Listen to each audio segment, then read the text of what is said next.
Hello, everyone. Hello. Welcome. Good evening. It is my pleasure to welcome you all here today. It is my personal honor to introduce our speaker this evening, especially because speaking of embracing family legacy, I have the honor of being the daughter of our speaker this evening.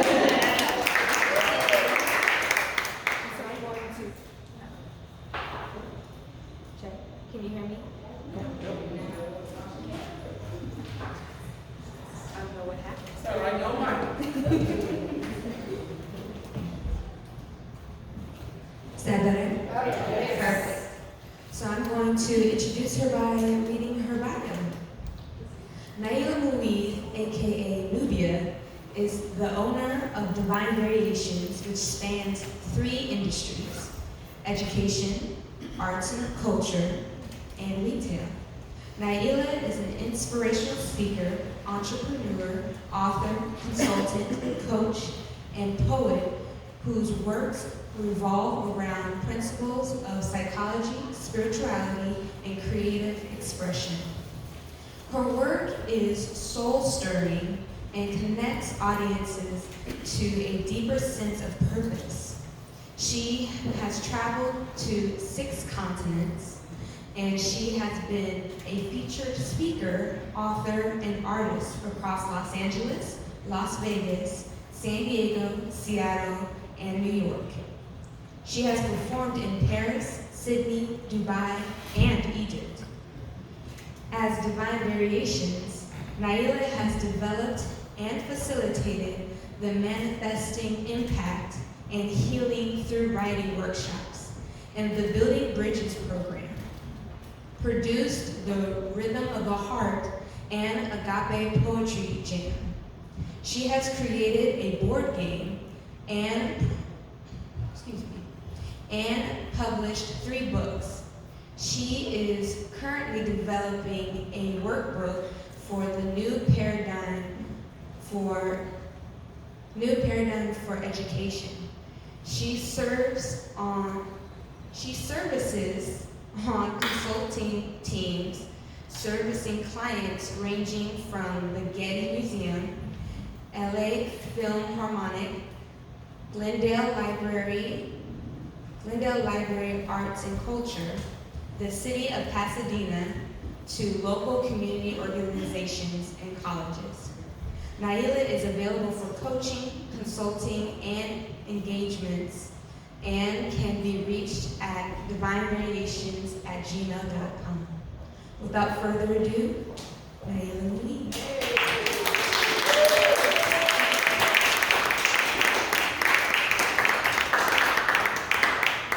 All right. Can I be honest with you all? Yes. Can I tell you the truth, though? Always. Like, your support for me doesn't depend on what I may or may not say next. Like, your love for me doesn't depend on how many Instagram clicks I get. Can I shed my skin? Yes. Can I lay naked as though life is presenced within? I feel as though I have to speak a certain way in order for people to enjoy what I say. Or that I have to belabor the struggle in order to prove that I am down with my sisters, brothers, fathers, and mothers. If I don't speak loud, hard, or fast, is life enough? Or must I shuffle for some applause? Can I be honest with you? Yes.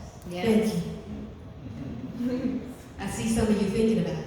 Like, maybe, what you gonna hit me with? What's the honest thing about to come with? Right. So good evening, everybody. As my lovely daughter stated, my name is Naila. Depending on where you meet me, my name is Nubia. And so, I have the pleasure of walking us through a conversation this evening about embracing family legacy and breaking generational curses. And so before we get into that conversation real deep, I just want to lay out the format of the conversation, the intention of the conversation, and some assumptions that I'll be operating from in order to have the conversation. And so the format, I operate as a griot. How many people out there know what a griot is? A few people, I see a few hands, right? So for those who might not be familiar with the word, right?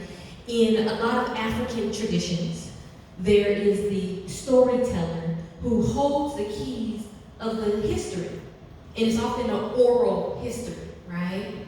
And so it is told in often creative ways. And so I hold that role in my community, where I am a poetic storyteller, if you will. And my daughter is a vocal storyteller. She sings, she does songwriting, all those wonderful things. That's part of our family legacy. And so I'll be operating as that griot tonight. I'll be doing different poetic storytellings, then I'll be just having a conversation with you. I'll be asking some questions. And this is gonna be a give and receive, call and response at times. And so I already know we got a live audience tonight because y'all was with me right there, right? You're like, yeah, let's get to it. And so that's really what the format is, giving and receiving. And then the intention for the evening is really to take a look at who we say we are, to take a look at what is some of the legacy that we're walking in that we may not be standing up in currently all the way, right?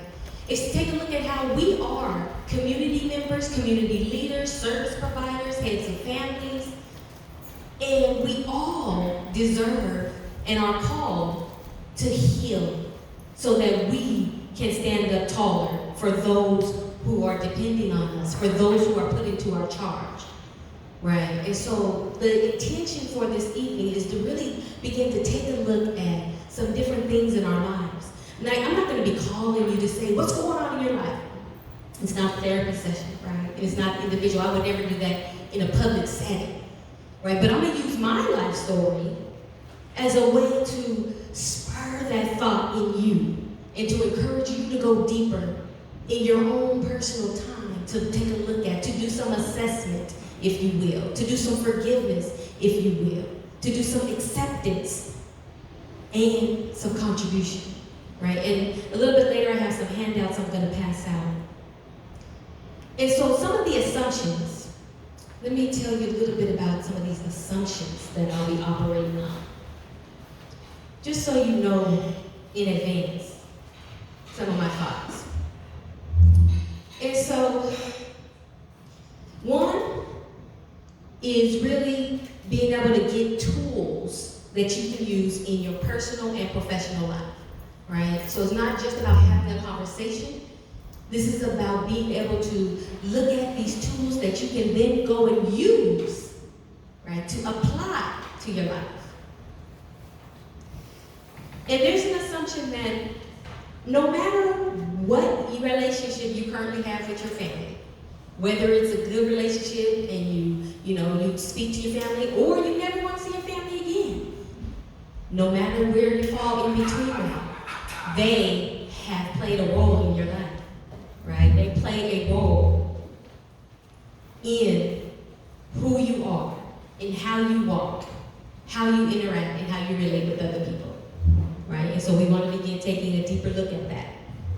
And is the mic going in and out, or is it just me? It's fine. Okay, it's good? Okay.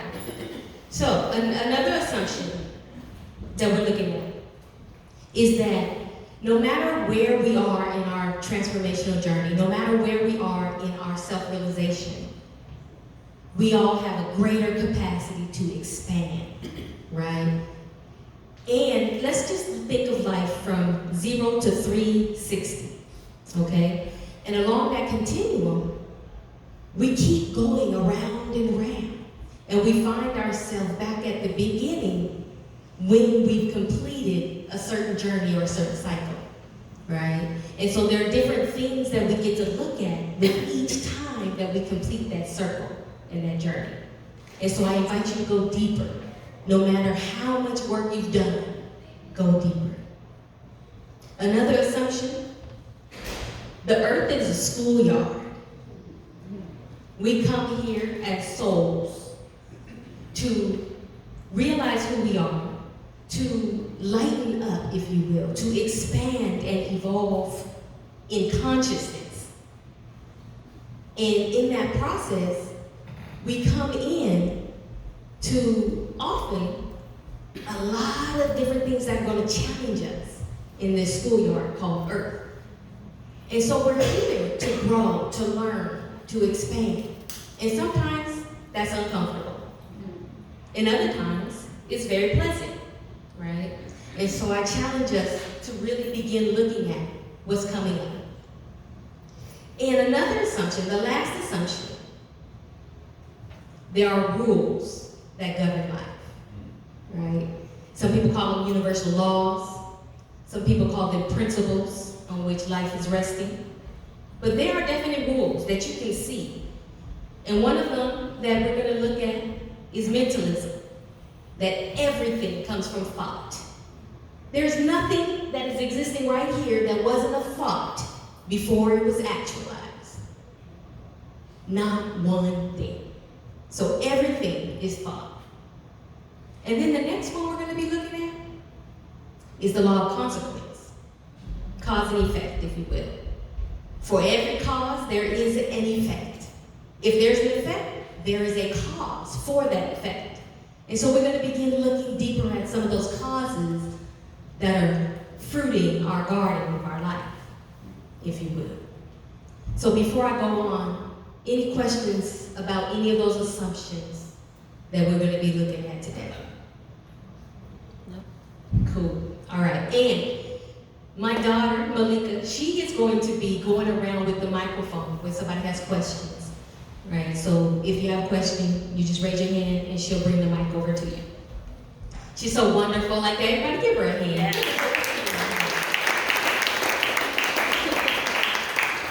Thank you, love. And I'm going to ask you to pass these papers out in just a moment as well, if you will. Adriana might want to help you. All right.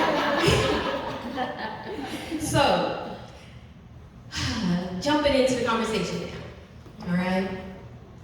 Let's spend some time reflecting.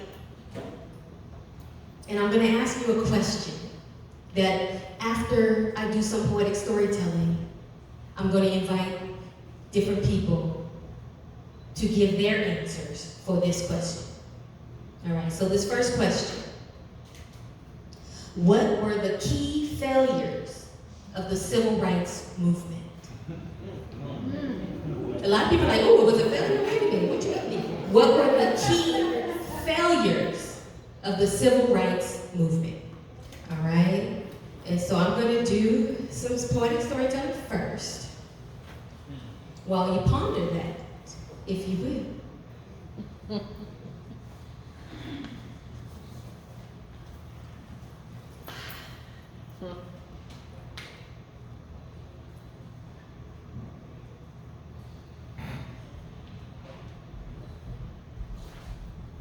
I am created by excellence, for excellence. I am called to excellence. I know excellence. I am excellence.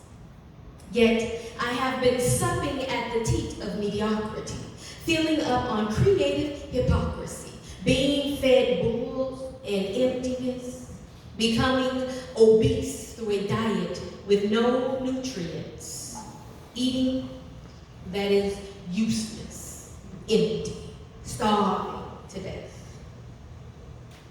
So why do I continue to sit?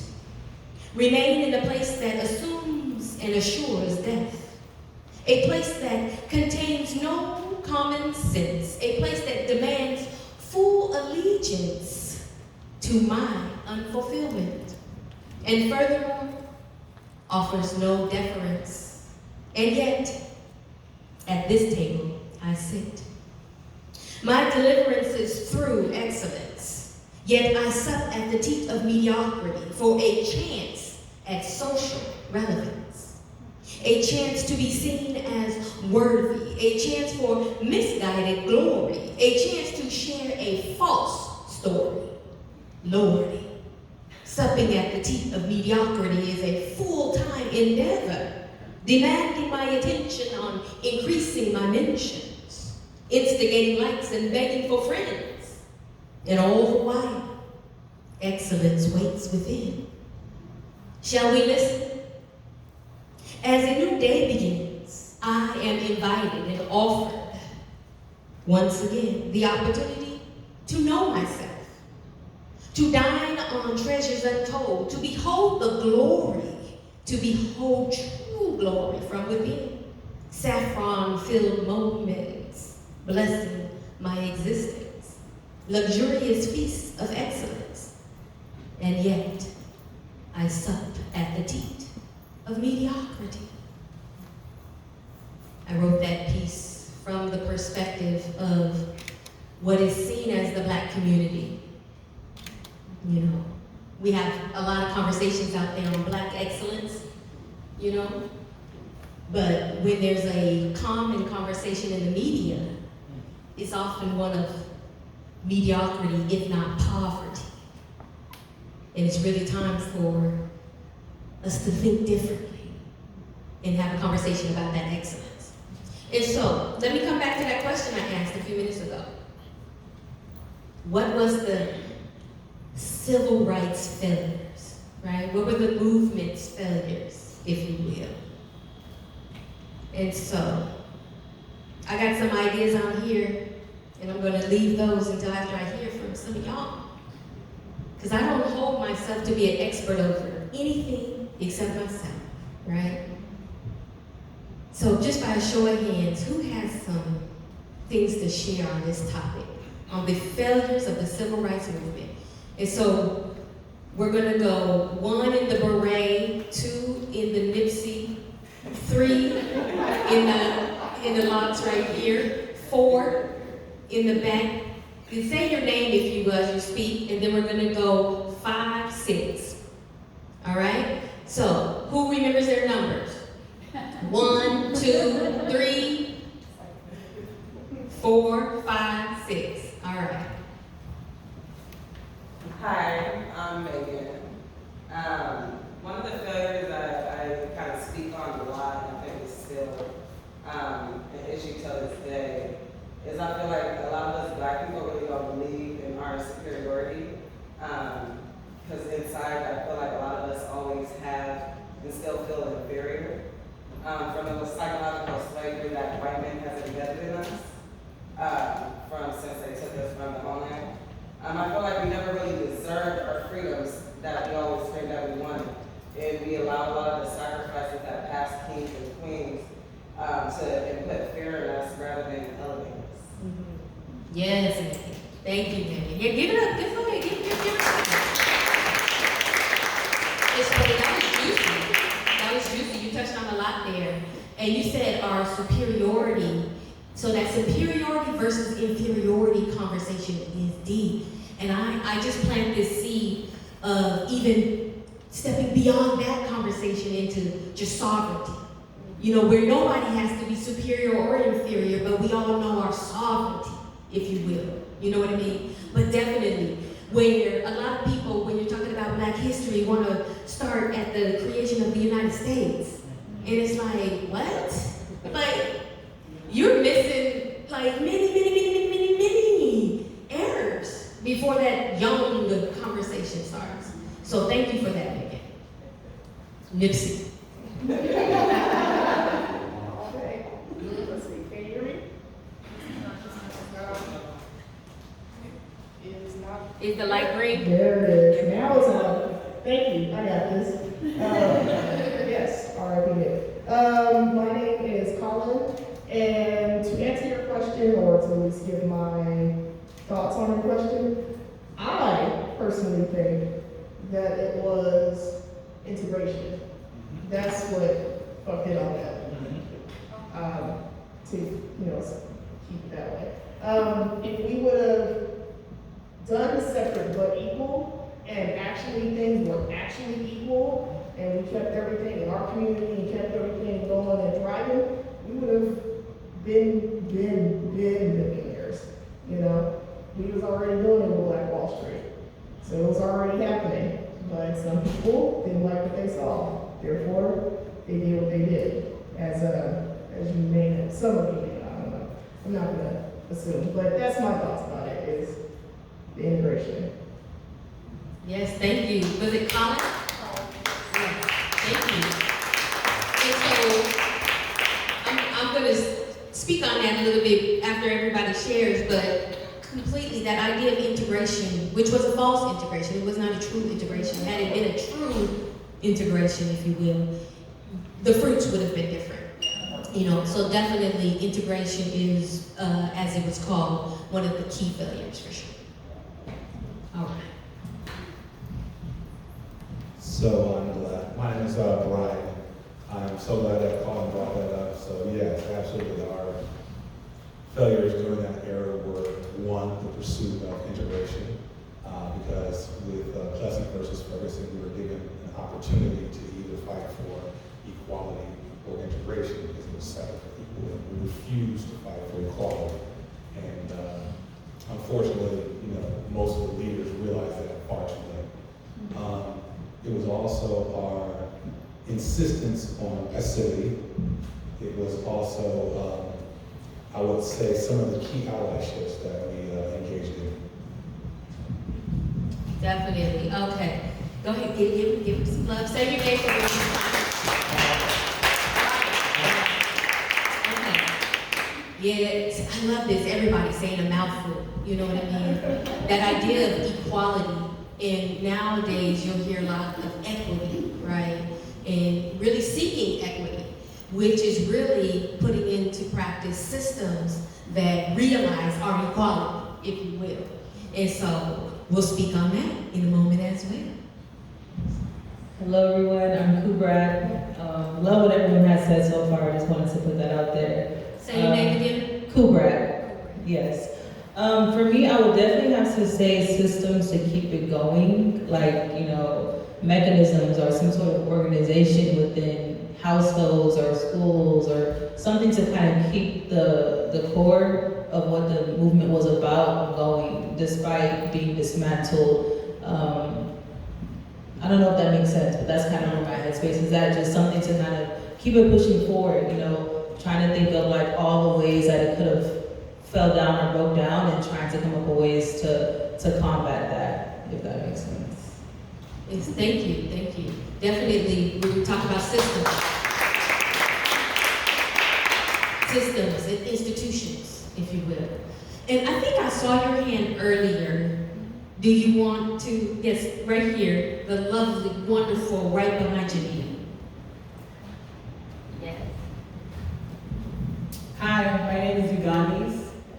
And I would say Dr. King got it before he was assassinated. He said he felt like he was integrating his people into a burning house. Initially, the March on Washington was supposed to be the jobs for March and equality, for jobs and equality. And in order to pacify the movement, the Kennedys and the powers that be had us focus more on integration and equality. Knowing what the aftermath of that would be, which was the complete decimation of Black economics within the Black community. So had we focused more on equity, more than integration, and also building our own instead of integrating into something that never wanted us there, still does not want us there. And I often think about a brilliant quote from Toni Morrison when she said, racism is just a distraction. Every time we think about moving forward on our own path, we're told, well, you're not as good in ballet as this one, or you'll never be a great piano player. So while we're focusing on being as good as our white counterparts, they are excelling ahead of us in things that they have been able to acquire through generational wealth. So instead of us saying, focus on our own shit, stay over here, mind your business, we have to be as good as this one. We have to be as good as the Asians in math. We have to be as good as the white people in their churches. So if we can focus on our own instead of being distracted by the call to constantly compete in systems that were not and will never be built for us, we would have been so much further along at this point. Yes, thank you. And so just to touch briefly on a few things and pick out from the juicy garden that you laid out for us. Identity, who we say we are, I heard you speaking about, right? Who are we? And a focus. What are we focused on, right? And then going to somebody else and asking someone else for permission. We're going to talk about that in a minute. Hi everybody, I'm Janelle Ponte. Thank you so much for doing this. I believe one of the biggest mistakes of the civil rights movement was our people allowing our oppressors to educate us. The school systems, I grew up in an all-black city, and while there was a lot of beauty, Gary, Indiana, because we allowed our oppressors to tell us who we were, which was often, these are government-run schools. I really believe that was one of the biggest roots of black-on-black crime, because we were taught to hate what we saw, and all we saw was each other, and we didn't think it was good, we didn't think it was beautiful. So I really believe it was the allowing of the school systems to tell us who we were, but not. It was a lie.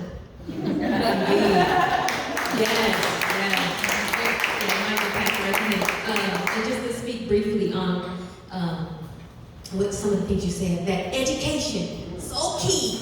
It's like, and the root word of education, educare, is to draw out, right? But the modern education, we're going to talk about it in a minute. Let me just pause. But yes, education. And going to the oppressor, going to someone else for permission again, and to tell you who you are and what you can have, right? Woo! In a minute. Yes.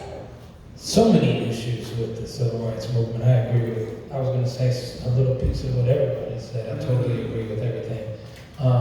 But to add a little, to expand on something that you touched on, I think it still applies today, like the piece where we're asking for rights. Like, if we get back to our indigenous practices and beliefs of who we are, what we are, and our connection to nature and to source, we're having a human experience as spirit bodies, you know what I'm saying? So we have a direct connection to the Most High. So why am I asking man to free me? And if I'm asking man to free me, I'm asking him, he can also enslave me, and it's up to him. So why am I putting that on man? Like, the whole approach is skewed. It's like, fight for this right. We're still fighting for the same rights as we were in the civil rights movement. And where has it gotten us? Like, we're going backwards. If we embody a consciousness where we're like, you know what? We know who we are, education. We accept it. We embrace it. Fuck your rights. To put it We're not asking you for anything. And, knowing who we are, I think it's not asking man, giving man the power to tell us who we are, to define us. Soul is my name. Soul. Yes. Give it up for soul.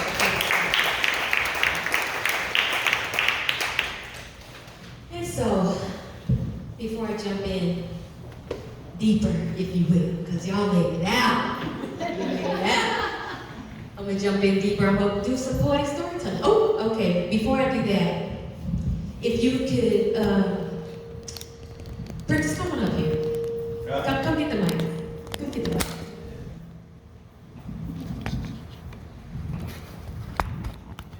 Where's the mic? Pass the mic to Prentice, if you will, while you do that. Perfect. There you go. Yeah, take that seat. That's perfect. That's your seat. As I scanned the room, guesstimate the ages of people that I see. And what the definition of actually civil rights movement was. As a teenager, it might have been joining Huey Newton and Eldridge Cleaver and some of the Black Panthers who were pushing a number of programs, but their biggest fight was pushing Mao Zedong and communism. But simultaneously, you had Maulana Karenga and Mahmoud Baraka and others who were pushing Black nationalism from a Pan-African. Then you had Kwame Ture, also known as Stokely Carmichael, who was focused in on the students, Black students who were in college in the All-African People's Revolutionary Party. Martin Luther King, amongst a lot of people, was not the biggie. There were all these different people as part of this movement. Even when Angela Davis left UCSD, went to UCLA, and there was a clash between the Nation of Islam and the Black Panther Party. We still had to look at what each of those different organizations was advocating for or pushing as their agenda. So I felt like the one fundamental thing that if you tried to characterize the civil rights movement, not so much in how people, what was going on in the country and everything, but what each, as people jumped from organization I know I went to the Nation of Islam. I played the first Kwanzaa they had with Stokely Carmichael and down in San Diego with Imam Barak. I was with a lot of different organizations. I was jumping in and out, when you get in one and then you can't be that, and then you go to another one, and then, and even, when I tried a little while, I say about 6 months, I was with the Nation of Islam. But I couldn't fix the fact that they didn't really believe in Jesus, but I think it's the thought that what each group was advocating for as something that they wanted, they felt that would be the sustainable deterrent that would go on against racism and against the evils that were being perpetuated. So they felt like once they got what they asked for, that would continue to deter it, and it didn't. Thank you. You can pass that, right? Thank you. And so a few different things that I heard in that conversation was, one, something that Jania spoke on was a lack of focus, right? A lack of togetherness even in the movement on the side of those who are asking other people, So definitely, needing unity, but also underneath that, I hear scarcity. A belief in scarcity was definitely one of the failures. And thinking that there wasn't enough for everybody, right? And so, and that everyone had to be a monolith, and it's okay. We're gonna believe different things. We're gonna have a preference for apples rather than oranges, if you will. And so definitely that idea of scarcity and that there's not enough to go around and a lack of unity was in there. So let me do a little more poetic storytelling. And definitely we want to be just in our living room a little bit, even though I'm up here, you know what I mean? If you want to go get a cup of tea, go ahead and go to the back, get a cup of tea. You know what I mean? Let's be just with each other as we're having this conversation. So, question. I like questions. The reason I like questions is because it means I'm open for an answer. I truly can't have a real question unless the answer is there. right? There are a lot of non-questions that people ask. It's like, that's not a real question. What do you really want to know? All right, question. Am I a statistic to you?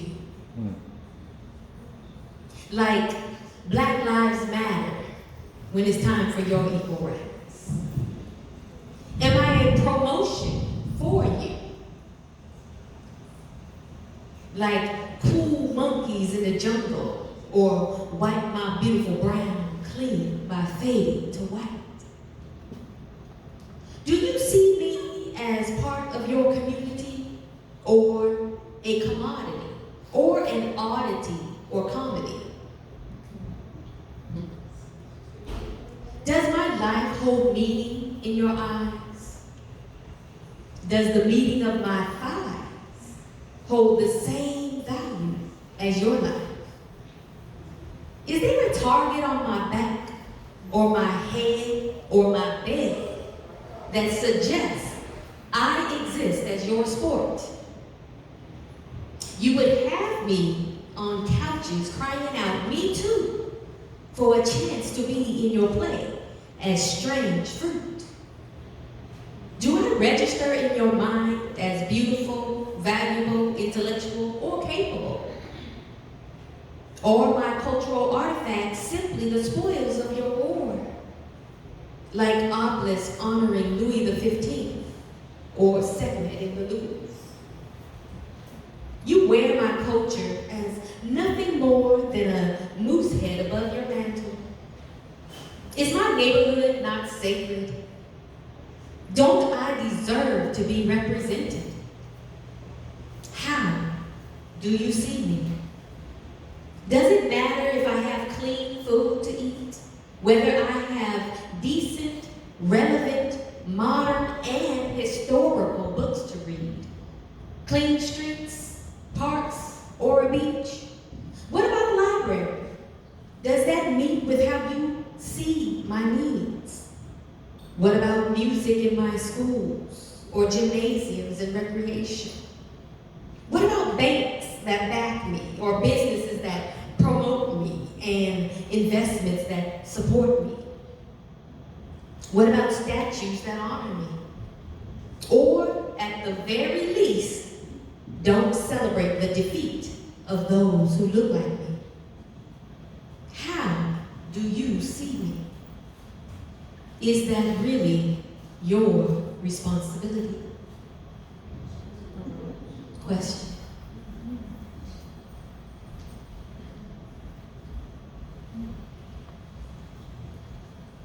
All right. To talk a little bit about what I had on my list of the failures of the civil rights movement. Number one, how we see ourselves. Who do we say we are is the major failure of the civil rights movement. Anyone seeing themselves as less than the life of the Creator, whatever name you want to call it, you did not create yourself. So something created you, something brought you here.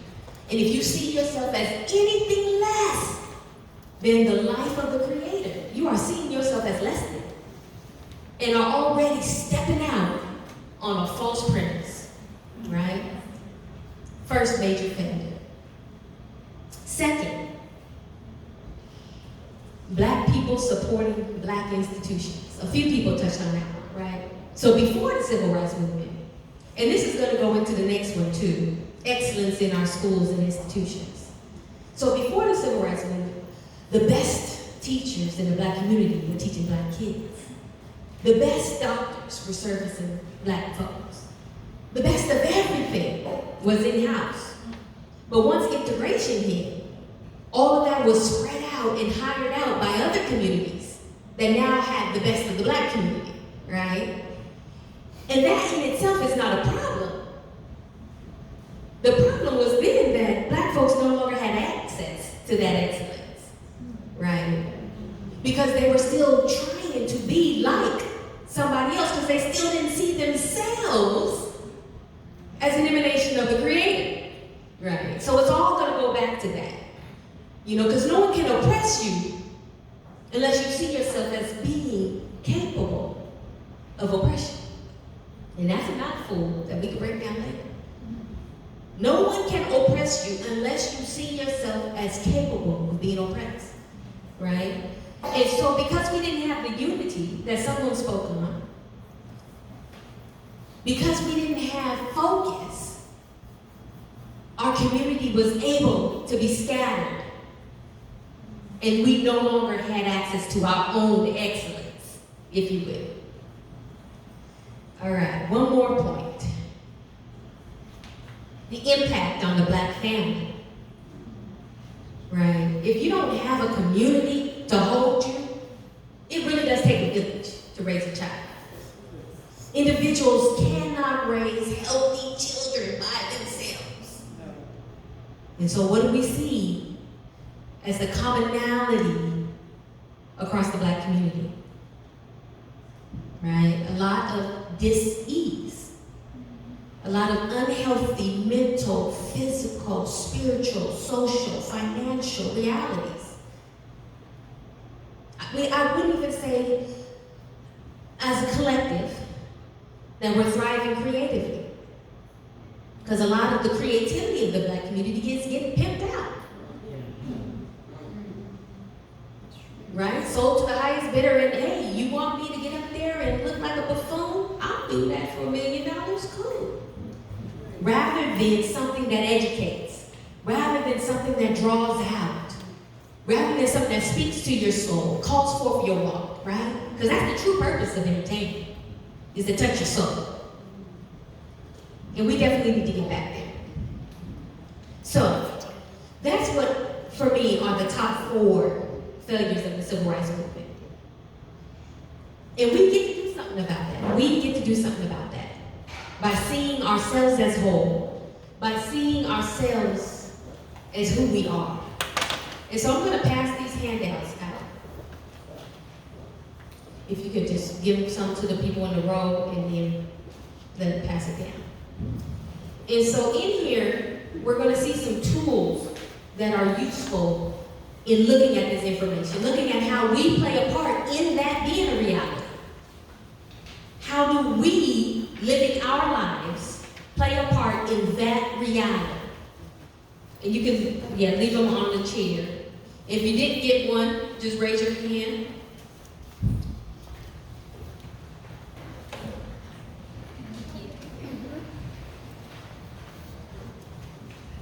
All right, and so the community is simply made up of families and individuals. And so that's where we need to start, with ourselves. Where are we? How are we living? What are we giving? Who do we say we are? You know what I mean? And so before we jump into the handout, I'm going to do another poetic storytelling that takes us through the process that is on that handout, if you will. I'm going to use my life, and I'm going to walk through some assessment. I'm going to walk through some forgiveness. I'm going to walk through some acceptance, and some contribution, and some support, and some commitment.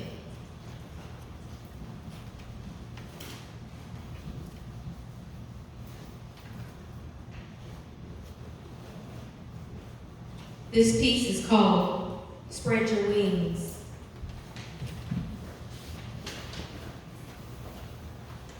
Actually, I'm going to do a different one.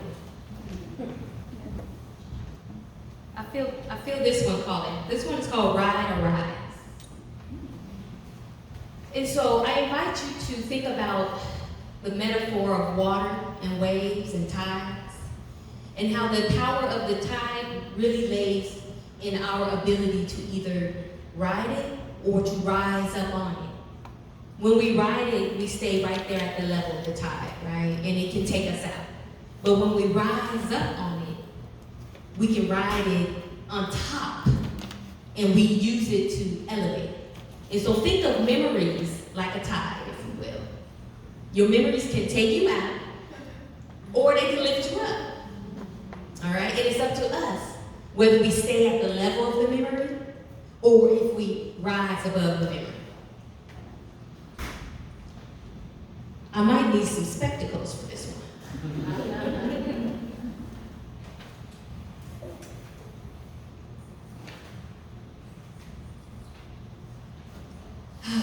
I invite you to take a journey with me.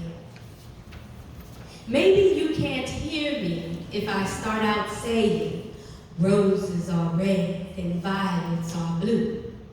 You need to see some of what I have been through in order for me to connect with you. So let's take a walk down memory lane. I'll recall the shame and disdain that I felt for life and how stuff just simply wasn't right.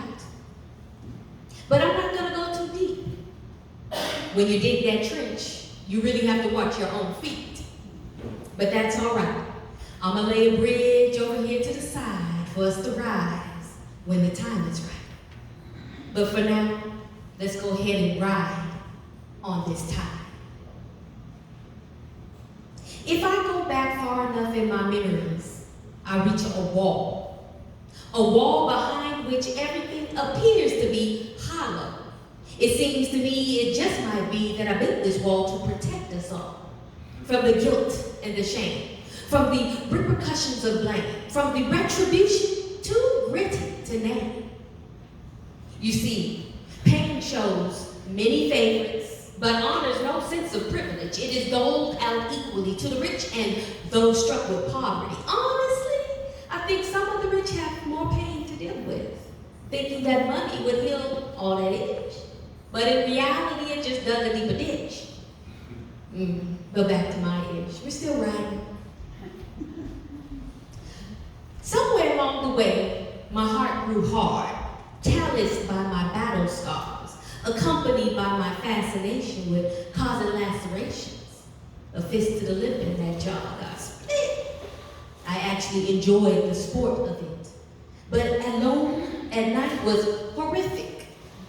The guilt from causing unwarranted bedlam, the mayhem was amazing, and anarchy was rewarded in a system that was jaded by the reality of racist cases that saw no true faces, just a black power movement trying to offset the boot on our neck. Am I getting too deep in it? Is it time for that bridge yet? A little further before we rise. Getting close to me was truly an act of bravery. I didn't know anything about intimacy or relating. All I knew was debating and shaming. I could break your argument down to the tiniest morsel and feed it back to you dehumanizingly forceful. And that really worked well until it came time to want another life. Until it came time to want people by my side, not under my pride. Remember that bridge I laid by on the other side? Let's go ahead and rise on this tide.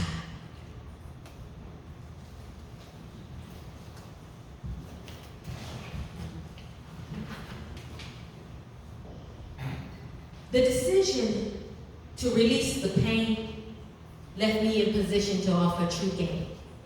Once I decided to cast my vote and use my life to offer others hope, my tides began to lift me, and everyone else with me. My intuitive knowing spoke. There has to be another way. Life was not meant for all this pain. That's when I began to master the watery plains and rise through my rising tides. Life was simply waiting on me to ask for space to breathe. When I didn't think I had a choice, when I didn't know I had a voice, I simply went along with whatever was dealt to me, which left no room to breathe.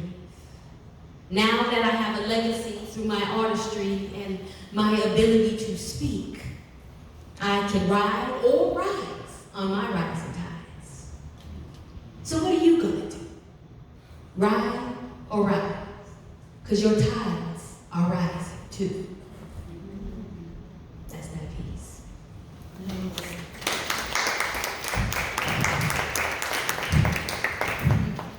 And so I invite you to take a look at that handout. And that's for you to take home and to take a look at some of the things that it's talking about, right? There's some questions, of course, as I said, a lot of questions, you know, that are to really service us, you know, to service you, anybody who's in your charge, to really go deeper, you know, in life. And really look at your life as a garden, right? If you're saying, ooh, I want apples, but you keep planting oranges, it's time to stop planting the oranges. You know what I mean? If you say you want peace, but you're sowing deception and hate, it's time to just quit sowing those, right? If you say you want community, but you're not building, you're not meeting new people, right? It's time to look at what seeds are you sowing in your life, right? And if you're servicing other people, walk them through a process of really beginning to look at what seeds are they sowing in their life. And so I really invite you all to do an assessment on your life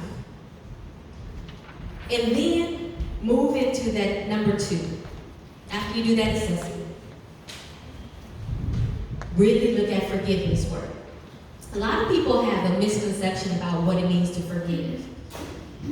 You know, thinking that you're giving something away to somebody else who has wronged you. But forgiveness is really letting go. That's what forgiveness is, the process of letting go. And there's really the only one person, well, we're gonna get deep, one person to forgive, right? And that's ourselves. The guilt we hold, the shame we hold, the thoughts we hold of ourselves as less than what we are, right? So then, after you look at that forgiveness work, you're gonna move into that acceptance work, right? What are you accepting in your life? And are you accepting those things that really hold you in the truth of who you are? And then you're gonna look at what do you have to give? Because you can't receive what you're unwilling to give. So we're gonna take a deep look at what we have to give. And then our support systems. This is key. You gotta do an assessment on your support systems. Sometimes a support system is a person, sometimes it's a place, sometimes it's music. Right? What are those things that can support you in moving forward in the direction that you want to go? When you sit down and listen deeply from a place of knowing who you are. And then after that, what are you willing to commit to do differently right now?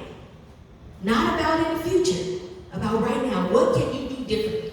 Whether it's what story you've been telling yourself that you need to knock off, or what do you need to add to the story you've been telling yourself, or if there's different people you need to hang out with, you know what I mean? Or some people you need to let go of, go on, forgive them, let them go, you know what I mean? But I guarantee they'll show back up if you don't do your work, right? And I'm sure everybody in this room has been like, you remind me of. This keeps showing up, right? Because we're the common denominator in all the people that we attract to our space, right? So, I invite you to take that and really apply it. You know what I mean? I am going to read one last poetic storytelling, and then I'm going to open up for Q&A. And this last one, I thought I was going to read before, but I'm reading now. It lets you in a little bit to my journey. This one is called Spread Your Wings, My Little Butterfly.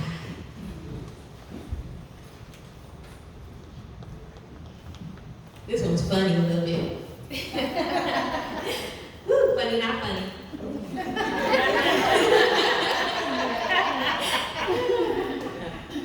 Some of y'all are gonna be like, ooh, really? Here we go, let's get it. Growing up, my fantasies ranged from being like Annie and getting adopted by some rich white family to living like the Cosbys and to being the black Muslim Godfather family. You see, Don Corleone was a hero in hood sight. So spread your wings, my little butterfly. Our financial means were below me.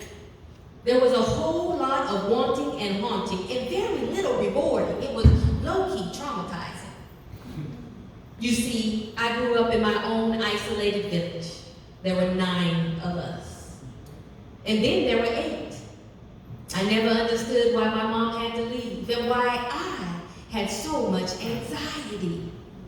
Despite what they say, it is unnatural for a child to lead. Spread your wings, my little butterfly. My father was everything to me.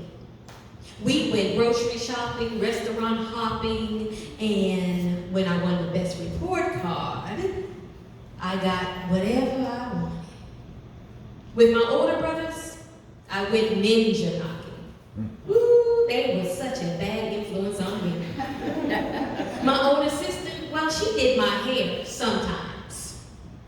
My younger brother and sister received the majority of my care, and all the while, I walked around scared. But I didn't know it. You see, I used anger as my cloak, and as a means to cope and to blow smoke. My bark was just as strong as my bite, but my heart wasn't right. Living in constant fright leaves no room for an inspiring life. Spread your wings, my little butterfly. Back to the furthest reaches of my memory, I desire to get away from the pain, away from the rain, away from the limited vision from whence I thought I came. Through a child's sight, all that can be seen is what ain't right. I somehow miss the spiritual sounding, the communal grounding, and the intellectually resounding voice of my father. Read between the lines, this life of mine is no small matter. I came here to restore the DNA of the Sirius B. Muid Hughley Johnson Venusian destiny. Spread your wings, my little butterfly. You see, I have been called to rise up beyond all that can be seen, to bring forth a legacy that speaks to your mind and stimulates your thoughts, that speaks to your heart and stimulates your walk, that speaks to your soul and inspires what you know. So, here is my family, led by a matriarchy and head by divine partnering, expressing heavenly artistry, rendering. If I leave you nothing else, I leave you myself through the eyes of Malika, Yamina, and True Wealth. While family tells what we came here to heal and what we carry worth a heavenly yield, your soul will tell what you are worth, and furthermore, the reason for your birth. So spread your wings, my little butterfly. Rest in peace. All right, so that is the conclusion of the information that I want to present to really spur this part. Because the Q&A, the open dialogue is really the heart of it. To really hear from you all, to hear what's on your mind, to hear what generated in your thoughts as I just presented what I had to give. All right? So if we could have a show of hands, who has something to share? It doesn't even have to be a question. You know what I mean? If there's just something that was generated in your mind, in your heart, through the conversation that we just took part in. So, I love it. Right. I love that. Okay. Yes. Own it. Walk in it. Well, just because, the white people's Independence Day just passed. So it's just like, in Hollywood, especially out here, a lot of us are kind of caught up in, like you said, being the buffoon and like selling our souls, you know, for the glitz, the glam, the lifestyle. I was caught up in that for so many years. I've been out here over a decade. And so on 4th of July, I rewatched Roots. It's been so long since I rewatched that movie. And it broke my heart so much, and the main part that broke my heart was the black folks that were capturing, you know, Kunta Kinte and smiling. And that's just so much that you see these days. We're so gung-ho on being accepted by other races and not really looking within ourselves and believing in ourselves and seeing the power within us. But you saw, like, from the family that raised Kunta Kinte and him always wanting to escape and him believing in the power, what was embedded in them as opposed to the Americans out here. And it's just that you just touched on something. It's not a question, it's really just a statement of us really believing in ourselves and seeing, you know, the higher power within us. I guess that's better than saying superior versus inferior, even though I still believe we are superior. But I like the way that you put it.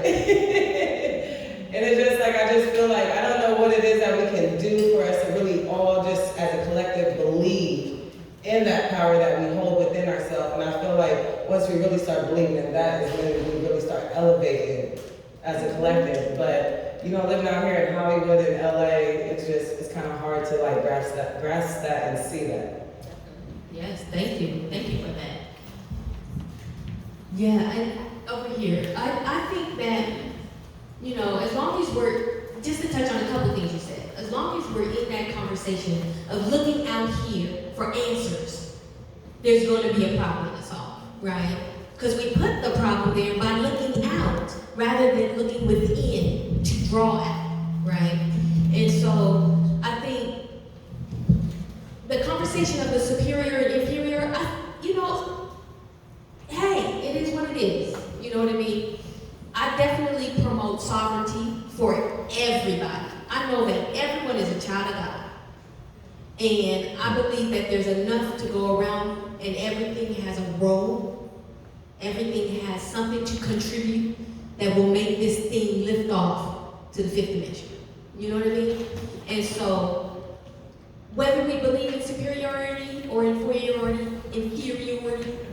or sovereignty for all, you know, is neither here nor there. You know what I mean? Yeah. So thank you for your contribution to the conversation. And thank you for, you know, being willing to jump in. You know what I mean? I like that. First to the buffet. Let's go. All right. I wanted to thank you again. I think this is really beautiful, and these are great questions for us to ask ourselves. And I recently, like this year, started to really recognize my power in, you know, something as simple as if I want roses, to plant roses. And my example of that is wanting to have a certain experience in this life, but yet finding myself, because I started to monitor my thoughts, finding myself rehearsing a no, or rehearsing an argument, or rehearsing strife. And when I recognized the power of my imagination, I started to rehearse a yes, to rehearse harmony, just to see it, to visualize it. And within days, like from the moment I started doing that, I started to get completely different results.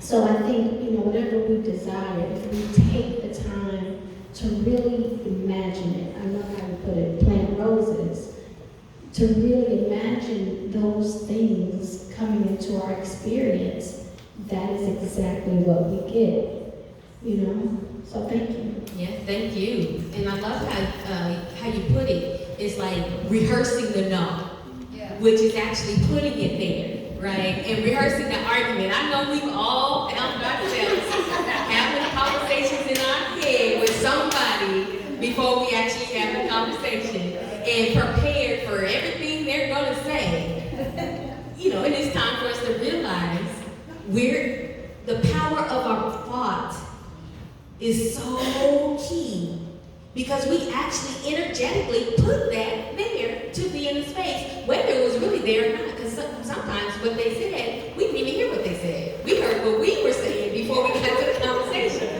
Right? So that is so good, rehearsing that no, and then that visioning and that imagining, because that is powerful. That is the thought. That's planting a rose. That is the planting, right? Seeing it before it's done. When you look at masters in every field and you ask them about their process, they see it before they actually go and do it. That's masters in every field, whether it is basketball or painting, everything. They see it and then walk it out. And so that's what we have to do, is really begin to imagine something bigger and start rehearsing the yes around that bigger life. Thank you, Jeannie. I was going to say something, very similar. We've been practicing this technique where we kind of fast forward to the result, what we want, it's done, right? And so, we'll get excited about something we want, like, I can't wait to have this. We just go to the place where it's done and we celebrate it. Like, isn't it so great that we intended for that thing to happen and then it just happened and we met the right person and then thinking, so we're going to the place where we're excited about the thing as if it already happened. And that's been getting us quicker results that are directly in alignment with the seeds that we're planting. And it kind of gets us out of what they're not going to do for us, or blaming people, or even focusing on how it is. Or how to fix it. Yeah, like going to taking it quantum and just saying, you know what, it's like, and it goes back to scripture, it goes back to the Torah, the Quran, where it's like praying, believing that ye have it already. So it's like, I'm so confident in it that I'm celebrating it already. Cheers, wow, that was so great, and isn't it so wonderful that we did it? And we just go on this little rant of, of celebration around it, and then get in line. Yes. It's been working, like trying to catch each other. It's like, let's get where it's done. Yes. And just two things, you bring it in the law of vibration as well as partnership, right? Where being partnered up magnifies the energy, you know what I mean? And so another principle, another law that life rests in is the law of vibration.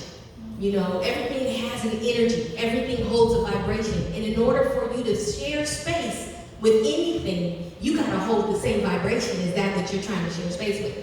So that's the good and the bad news of it.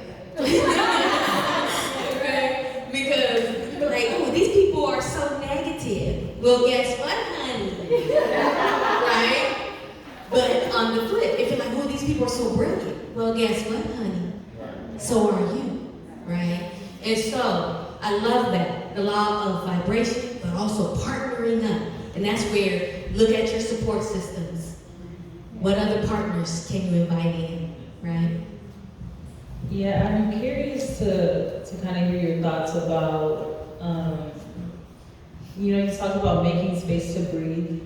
And I think a lot of people, especially within the Black community, are in a rat race. They're just working, they're trying to, pay bills, they're just trying to just take it day by day. And so when we look at how to really elevate as a collective, or elevate even